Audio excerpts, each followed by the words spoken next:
Manjhi Moves a Mountain by Nancy Churning, illustrated by Danny Popovici. Manjhi Moves a Mountain. Deep in the heart of India, a mighty mountain separated two villages. On Manjhi's side, nothing grew. People were hungry, and children gave up walking the 40 long miles to school on the other side of the mountain. Adults groaned on the jagged long climb to plow fields or shop at the market. On the other side, rice and wheat flowered and flourished, and people's bellies were full and their pockets jangled with money. Every day, Manjhi paused at the top of the mountain to catch his breath and gaze at the two villages. Why should some people have so much and others so little? Manjhi tried to think of an answer as he made his way down the mountain to plant and harvest on the other side. If only the two villages were closer. If only there was a road between them. If only the road between them were easier, and if only there were a way to move the mountain. Frustrated, he picked up a stone and threw it down. Crack! He saw a sprinkle of powder, and he knelt down and felt it between his fingers. That was it. Manjhi hurried to his hut to search for something to trade. He had nothing anyone would want except 3 goats. He gently looped ropes around their neck and searched until he found someone who would trade a worn hammer and a chisel for them. Seems like the goats would be worth more than that. He hurried back to the top of the mountain and positioned his chisel. He aimed and he swung the hammer. Clink. Powdered rock and tiny chips sprayed, and over Manjhi swung until it was too dark to see. Clink, clank, clunk. His sweaty, throbbing fingers rubbed the rough rock. He felt a dent. It was small and bumpy, but it was there. 2 inches, 3 inches. His shoulders ached and his head pounded, but his heart was lighter, and he picked his way down the mountain and across the dirt path, and he tumbled into bed. All too soon, a rooster crowed.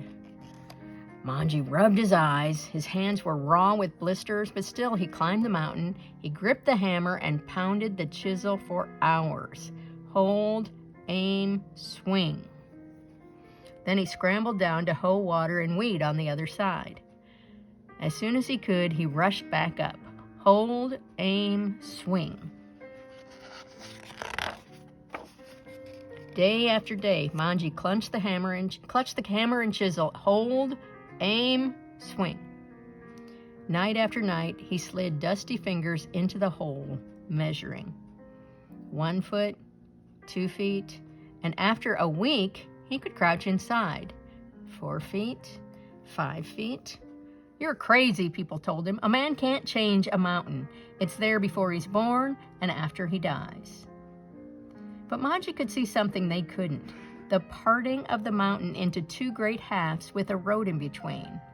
A road where people could get to work, to market, to school, even to the hospital more easily. Nothing could stop him. Not words, not time, not even the mountain, which sent chips and powder tumbling down his shoulders and whitening his hair. A year passed, and every day Manjhi was a little stronger and the hole was a little deeper. 10 feet forward, 20 feet forward. 10 years passed. Still, it was too far for children to walk to school, and sick often couldn't get to the clinic in time, and the villagers spent countless hours climbing to work in the field and shop in the markets. But Manjhi didn't slow down. Hold, aim, swing. 30 feet forward, 50 feet forward. The side of the hole towered over his body. After 15 years, people started to see what he had seen. Adults who had been children when he began marveled. Children who had never known a time when he wasn't striking the mountain watched in awe. 100 feet forward, 200 feet forward. Now, each time he returned to his task, Manjhi could see that helping hands had made the hole a little longer than he'd left it. He found food waiting for him, too. Baskets of warm roti dripping with melted ghee. Tins of spicy dal tickled his nose, and once he unwrapped a cloth to find a shiny new hammer and chisel glinting in the sun. By the 22nd year, whispers swept through both villagers, and every day more people gathered. Parents lifted little ones onto their shoulders so they could see the other side, and they wondered if this would be the day. Hold, aim, swing. Men, women, children held their breath, and Manjhi could hear his heart beating as loudly as the hammer hitting the rock. Hold, aim, swing. Swoosh!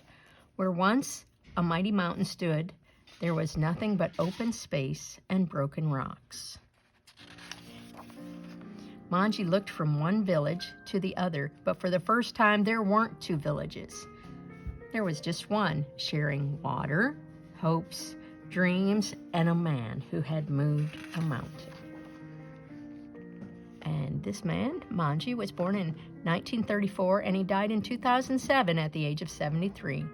And it took him 22 years to cut a road 360 feet long, 30 feet high, and 25 feet wide through a mountain. So that is a true story. I'm going to find a picture of that to show you.